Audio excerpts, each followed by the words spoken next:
এখন রাত বাজে 4:30। বুঝতে পারছেন?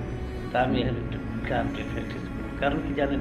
বর্তমানে শিল্পী হইতে পারলে, স্টেজ প্রোগ্রাম করতে পারলে, একটু নাচানাচি হালকা একটু হেলাদুলা দিতে একটু কুয়ারা করে একটা গান গাওয়া যায়।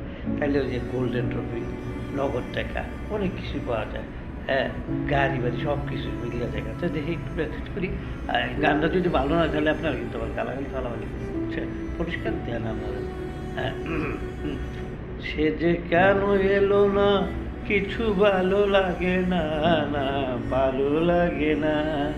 প্রজাপতি উড়ে গিয়ে বল না, ডার্লিং এ যে আমার হাতের খেলনা। এ গান গাইতেছো? ডার্লিং তোমার হাতের খেলনা? কি এর খেলনা? খেলনা? খেলনা কি 2 টাকা লাগে? তোমার কাছে টাকা আছে নাকি? গোলামের গোলাম জানি মুখ কি বেড়ে তোর দাঁত তুলে হওয়া লাগে কিন্তু ব্যাংকে লেগে